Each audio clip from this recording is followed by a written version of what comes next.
Memoria de la Utopía es un espacio para compartir y hacer circular todo tipo de materiales como textos, audios, fotografías, etcétera, sobre experimentos utópicos de carácter comunitario en América Latina, particularmente en Paraguay, Argentina y México. Su página de presentación, que aprovecho para avanzaros, es memoriadelautopia.org. Destaca que no se trata solo de ofrecer relatos o narraciones sobre esas experiencias, sino compartir los materiales con todos aquellos que tengan interés en el tema. Esta iniciativa, un proyecto de investigación que dirige la profesora de la UNED, Marisa González de Oleaga, se puso en marcha hace más de una década y, como recoge la propia González de Oleaga, dos son las ideas que impulsaron su interés por el problema de la utopía en América Latina. Una, la incongruencia entre crecimiento económico y distribución de la riqueza, y otra, la aparente falta de correspondencia entre los modelos de desarrollo y las lógicas comunitarias que sobreviven en las culturas híbridas latinoamericanas. Como os decimos, vale la pena que entréis a visitar esta interesante página memoriadelautopia.org, aunque solo sea por lo que tiene de mágico la utopía.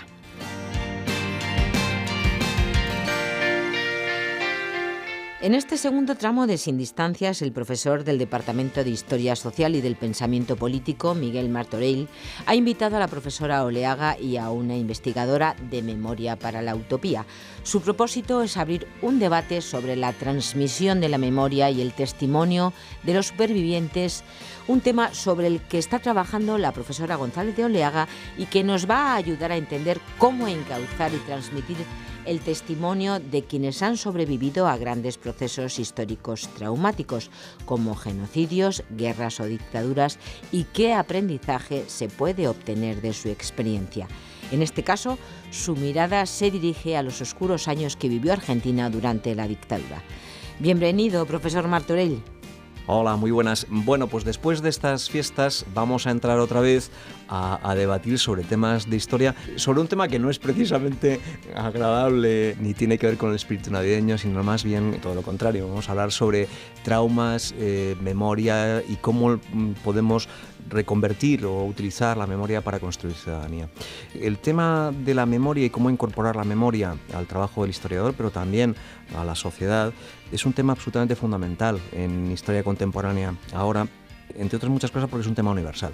El siglo XX es el siglo probablemente más traumático, uno de los siglos más traumáticos. No ha habido un solo rincón del planeta que no haya pasado por una guerra civil, por una guerra global, por una dictadura, y precisamente por eso en todos los países se está planteando cómo transmitir la experiencia de todo este tipo de hechos.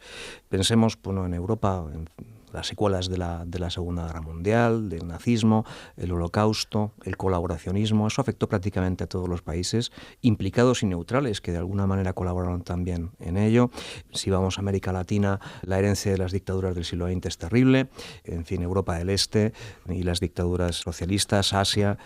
No hay un rincón del planeta que esté libre de este tipo de problemas, y por eso se ha convertido en un tema crucial en el debate historiográfico. Y precisamente para hablar sobre eso, pues tenemos hoy aquí a Marisa González de Oleaga, que es profesora del Departamento de Historia Social de la Facultad de Políticas, profesora de la asignatura Historia Política y Social Moderna y Contemporánea de España, y tenemos también a Eva Sanjara, que también está vinculada a la asignatura porque es la tutora de apoyo en red, pero Eva además es profesora asociada de la Universidad Complutense y es tutora en la licenciatura en el grado de Antropología.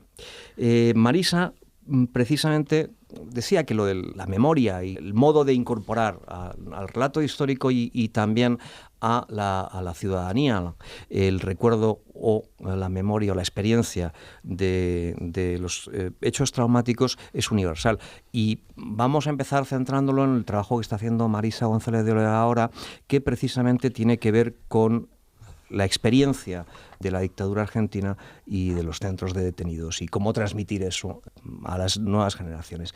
Cuéntanos algo sobre esto, Marisa. Bueno, hola a todo el mundo. Yo dirijo un proyecto que se llama Memoria e Historia en el Delta Bonaerense y estoy muy interesada en ver qué tipo de estrategias de tipo pedagógico se pueden aplicar a las nuevas generaciones para la transmisión de memoria traumática.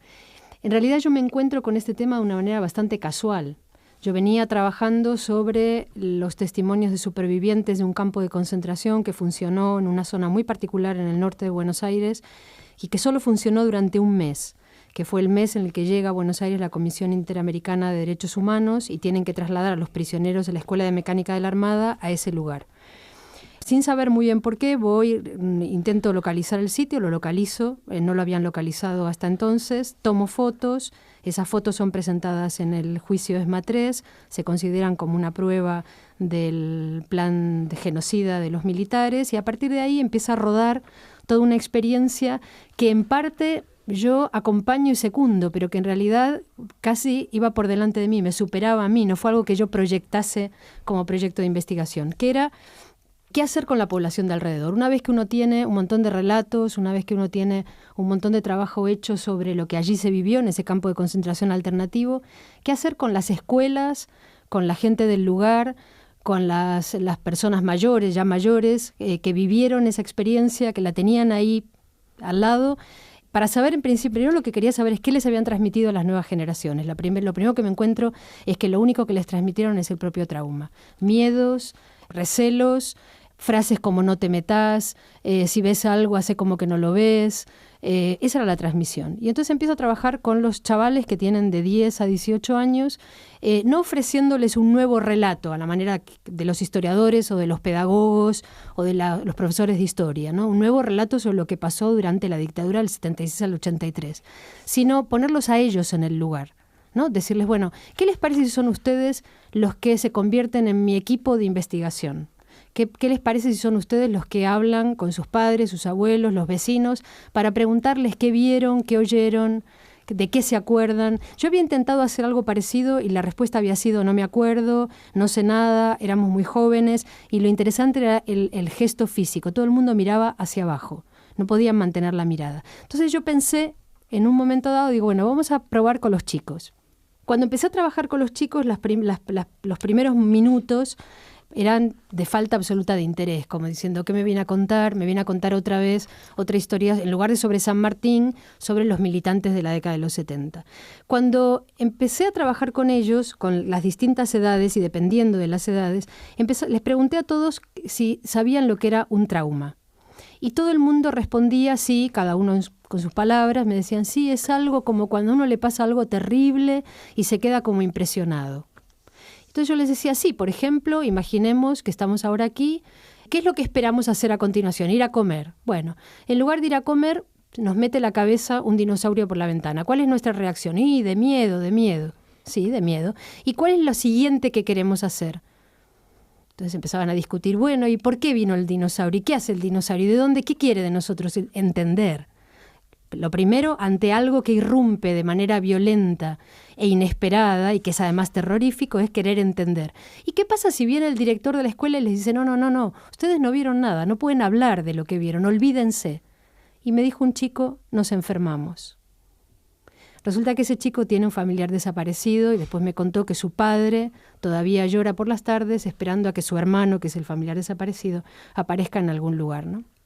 Entonces, a partir de ahí, cuando ellos empiezan a entender que esto de lo que yo les proponía que trabajáramos no era un relato más, otra vez me vienen a contar lo que pasó, sino era ponerse uno en el lugar de averiguar qué pasó, se abre una ventana, se abre una especie de horizonte nuevo que hace que se dispare el interés. Y me encontré de repente con 35 chicos que se convirtieron en investigadores, que descubrieron muchísimas más cosas de las que yo podía incluso soñar que descubrieran, cosas terribles, cementerios clandestinos, vuelos de la muerte, gente a la que habían fusilado, pero desde una perspectiva en la que ellos estaban apropiando de la memoria. Ya no era la memoria, una memoria transmitida, sino una memoria reapropiada. Me parece que eso es interesantísimo, no solamente a nivel individual, que todo el mundo puede entender que si, a nivel individual lo traumático es terrible y donde no hay relato hay trauma, sino a nivel colectivo, lo que tú decías, ¿no?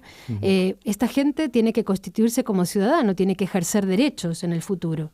Y si la transmisión de la familia es la de no te metas, tené cuidado con la policía, no se te ocurra levantar la voz, si ves algo feo no cuentes nada, bueno, son ciudadanos castrados, son ciudadanos que no pueden ejercer sus derechos, ¿no? Claro, fíjate que eso que dices tú de tu experiencia con los hijos es algo que se le ha hurtado a los padres.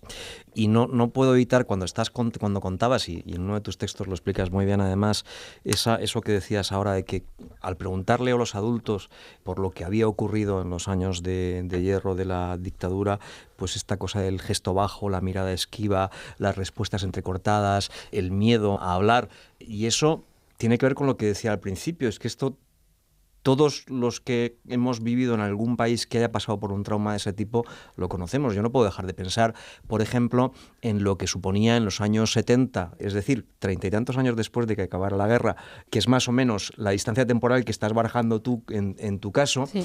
Cuando uno se acercaba a un pueblo a preguntar por lo que había pasado.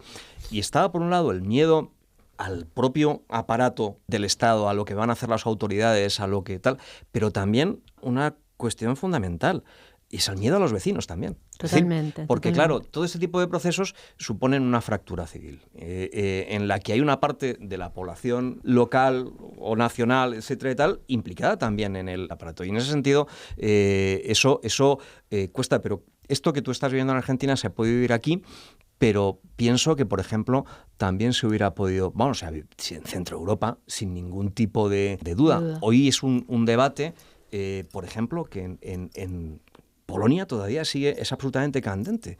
¿Qué pasó con los judíos durante el Holocausto y cómo las autoridades polacas, o sea, los civiles polacos, colaboraron en el exterminio? Y esto está generando todavía una serie de problemas 50 años después de la guerra, terribles, porque efectivamente el relato o la explicación de lo que ocurrió no se ha terminado de normalizar en ningún momento. Además es muy interesante porque donde yo investigo tiene que ver, es una zona muy peculiar, no tiene nada que ver con Buenos Aires, un delta de un río, del Río de la Plata. Y entonces son islas donde vive gente en condiciones muy, muy, muy precarias, es población rural, generalmente viven de la madera, en condiciones muy precarias y donde todo el mundo, uno no puede hacer absolutamente nada sin que se entere el vecino de enfrente. De hecho, el campo de concentración que funcionó, que curiosamente, que pertenecía a la Iglesia Católica y se llama El Silencio, está en uno de los ríos, el Miní, donde uno se sienta por la tarde y es una autopista. Nada que pase por ese río pasa desapercibido. Entonces, una de las cosas que me pasó, que me parece que justifica la investigación, es que lo que los padres no se atrevieron a hacer, se atrevieron a hacer los chicos. Los chicos me entregaron papeles donde escribían con nombre y apellido la gente que había funcionado como delator en aquella época. Cosa que es increíble. O sea, la nueva generación toma el testigo, como no tienen tanto miedo, porque no lo vivieron, toma el testigo y me pusieron por escrito, fulano de tal delató a esta persona, a esta otra, lo que no se habían atrevido a hacer, ni se atreverían a hacer hoy, por lo menos a contármelo a mí, los padres, ¿no? Entonces me parece que el silencio, como me escribía una maestra, la directora de una de las escuelas, el silencio al final se rompió y el silencio ha empezado a hablar.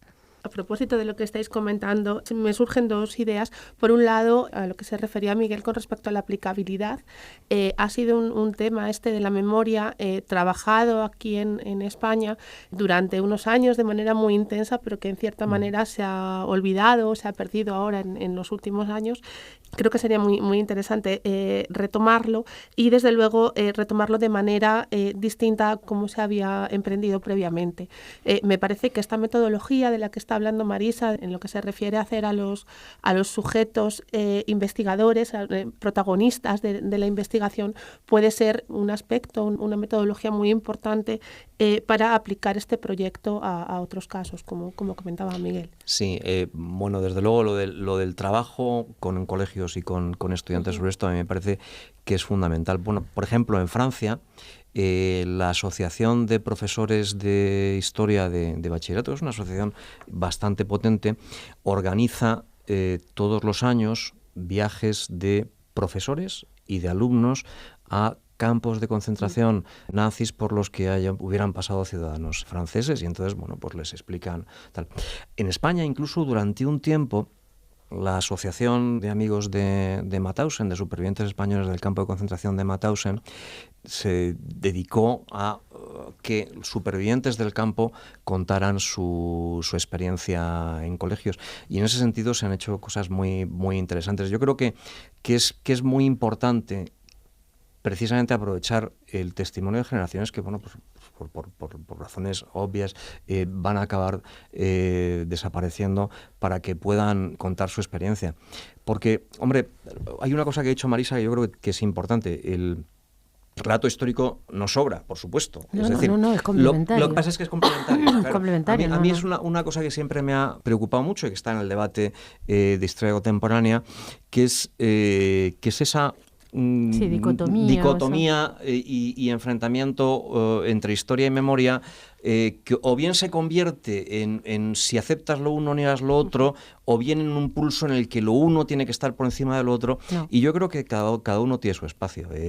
Hay una de las cosas que más aterroriza, por ejemplo, a los supervivientes del Holocausto, es que algún día podamos llegar a explicarle a nuestros alumnos el Holocausto exactamente igual que le explicamos el reinado de Fernando VII.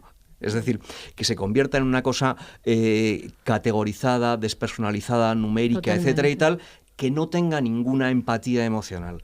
Es verdad que uno no puede entender las cosas solamente con el testimonio de los testigos, porque es un testimonio por parte, eso es tal, pero al mismo tiempo esa carga emocional es absolutamente necesaria para comprender las múltiples dimensiones de cada conflicto. Lo que pasa es que yo creo que pedirle a la memoria lo que es de la historia es lo mismo que pedirle a la historia lo que es de la memoria. Son planos totalmente diferentes. Claro. No es que uno sea verdadero y otro sea falso. Uno habla de la experiencia y está subjetivado, tiene que ver con cómo uno lo experimentó. Y otro es otro tipo de relato que es mucho más poliédrico, que tiene muchas más caras, es otra cosa. Pero me parece que las dos cosas son fundamentales, ¿no?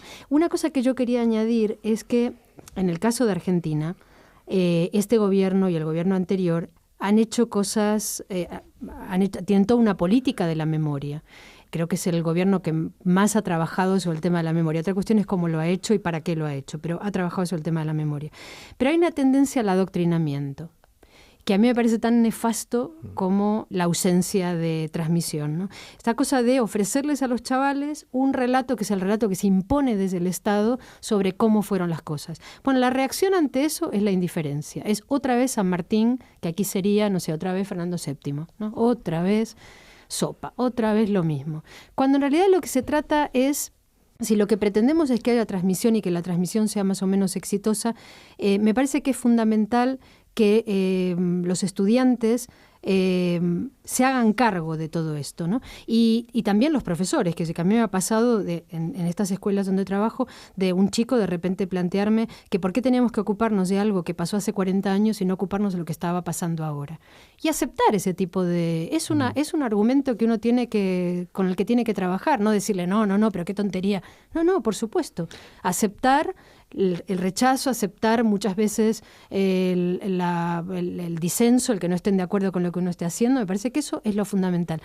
Me parece que no se trata de meterles una píldora otra vez en la cabeza, sino de convertirlos en sujetos que sean capaces de construir su propio relato, sea cual sea ese relato. Claro, fíjate que lo que planteas está muy bien en el sentido de que el problema es cuando intentas convertir en hegemónico un relato. Sí, otro relato. Por la vía que sea. Es decir, lo mismo si es el Estado, en el caso argentino que comentabas, como si es la voluntad de un grupo alternativo que cuestiona lo que podríamos llamar, lo que ellos denominan como historia oficial, porque no es la historia real que nos han contado, que la historia que nos han contado no es la real, porque la historia real es la historia que me ha llegado a mí a través del testimonio de las víctimas. Claro, porque eso al final acaba generando también otra versión pro parte. Sí, yo creo que hay una cosa, la democracia, que yo creo que casi todos estamos más o menos de acuerdo en que a pesar de no ser un buen sistema es el menos malo de todos los que conocemos,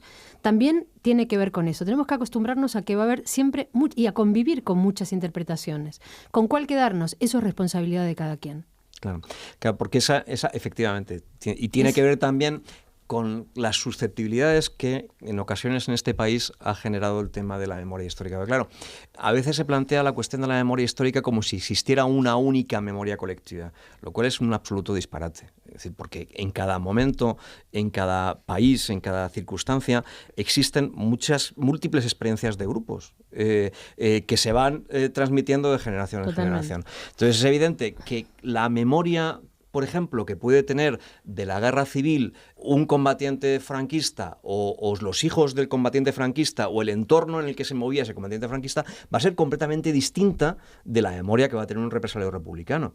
Podemos discrepar de una, de otra, etcétera, pero las dos están. Y de alguna manera, bueno, es necesario buscar un espacio para el que convivan, sin necesidad de, con todos los ámbitos de discusión que se pueda querer entre una y otra, pero sin necesidad de imponer una única memoria. Y que si común. fuéramos capaces de convivir con la diferencia, es decir, convivir con distintas interpretaciones, y que cada uno con su interpretación supiera que esa no es la única, eso es el paso previo para el diálogo. Si uno reconoce, yo tengo esta interpretación, pero no estoy muy seguro de que esto sea tan así como yo creía, ese es el paso previo para el diálogo. Claro. Sí.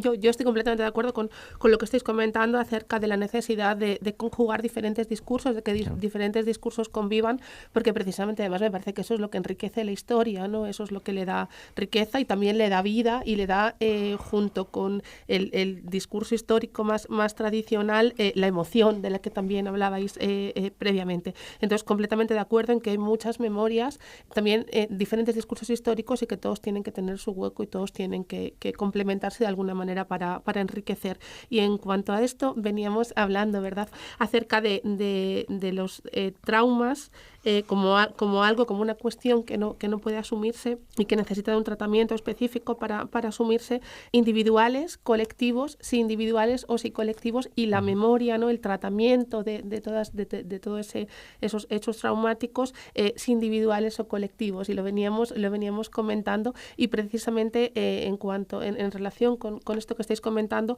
me parece que la individualidad y lo colectivo también puede ofrecer una pista, ¿no?, una nueva aportación, que sería la suma de individualidades, la colectividad. Si existe una memoria colectiva que sea diferente a la individual y que se sume y enriquezca, o en fin, esta cuestión de... Claro, la memoria individual eso es el recuerdo, ¿no? Es y en ese sentido, claro, por supuesto, tantas como individuos hay en el planeta, y cada uno tiene su propia experiencia. Pero la memoria nunca es totalmente individual, igual que el lenguaje no es individual, sino que tenemos una herencia, y te socializas, las palabras en ella. significan, Sí. Socializamos.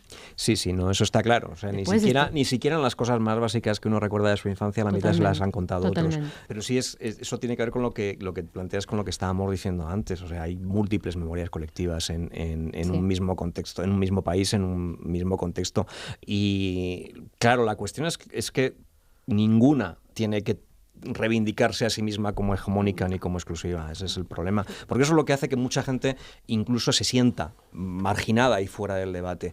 Yo no quiero ni pensar si en ciertos círculos, digamos, más o menos alternativos dentro del ámbito historiográfico y de movilización social, alguien se plantara y dijera: mire usted, es que mi padre sublevó contra el Estado republicano porque creyó que era legítimo sublevarse. A lo mejor lo apedreaban. Es verdad, o sea, y bueno, eso es una percepción que tiene que ver con la experiencia tuya y la de tus mayores y cómo te la han transmitido.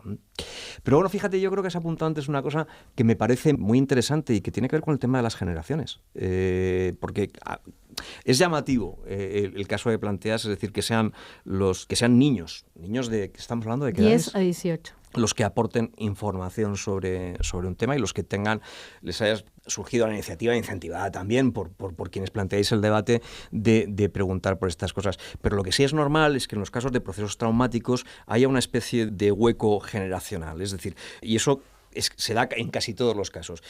Quienes han sufrido el trauma, la generación siguiente que intenta evitarlo, no hablar de ello para que no se pueda el miedo a que se pueda reproducir, etcétera, y la generación de los nietos, que es la que de repente vienen limpios de ningún tipo de compromiso y son las que recuperan. Pero eso está pasando en España, pero eso ha pasado, por ejemplo, en Alemania con el nazismo.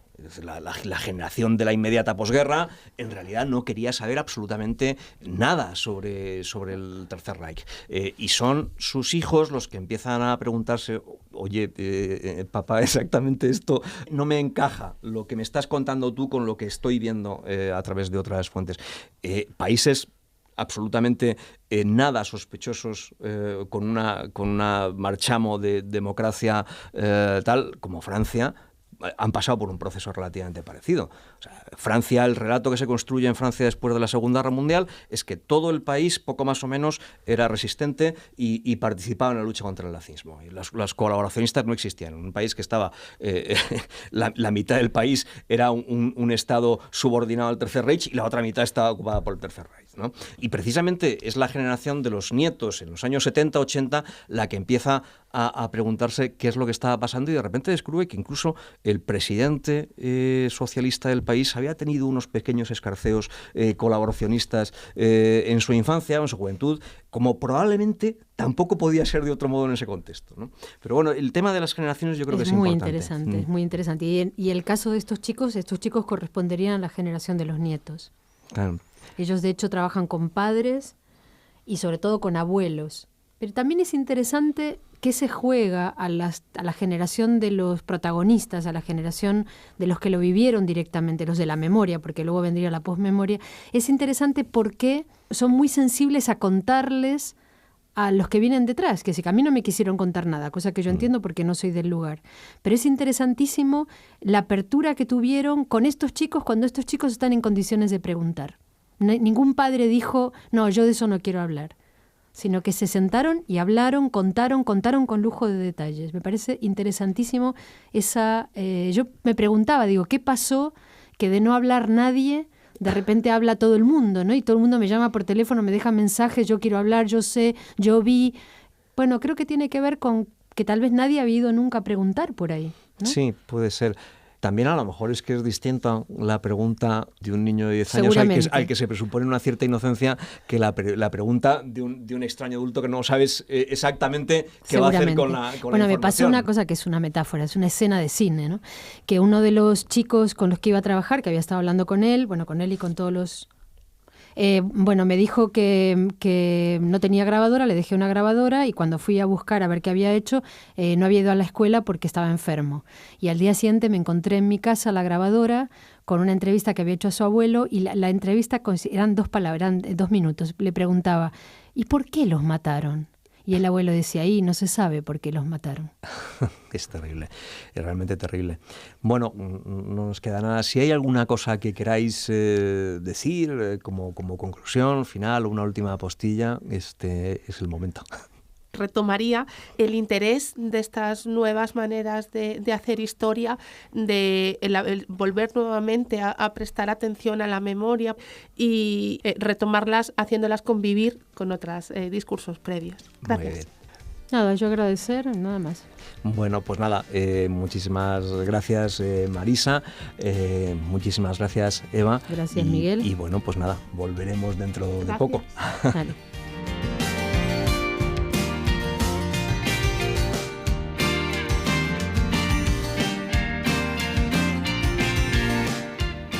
La transmisión de la memoria, el testimonio de los supervivientes, es el tema que hoy han propuesto nuestros invitados en esta charla que ha girado en torno a un proyecto de investigación que está llevando a cabo la profesora de la UNED, Marisa González de Oleaga, titulado Memoria e Historia en el Delta Bonaerense y que profundiza en cómo transmiten su testimonio vital aquellos que han sobrevivido a un proceso traumático como fue la dictadura argentina y qué aprendizaje se puede obtener de esta experiencia. El profesor del Departamento de Historia Social y del Pensamiento Político de la UNED, Miguel Martorell, ha conducido esta charla en la que también le ha acompañado la profesora de la Universidad Complutense, Eva Sanz Jara, tutora de apoyo en red de la asignatura Historia Política y Social Moderna y Contemporánea de España. Un tema para la reflexión que os invitamos a completar visitando la página memoriadelautopía.org, un espacio para compartir y hacer circular todo tipo de materiales y conocer más sobre las palabras y las prácticas referidas a la utopía, así como las producciones más recientes sobre esta materia.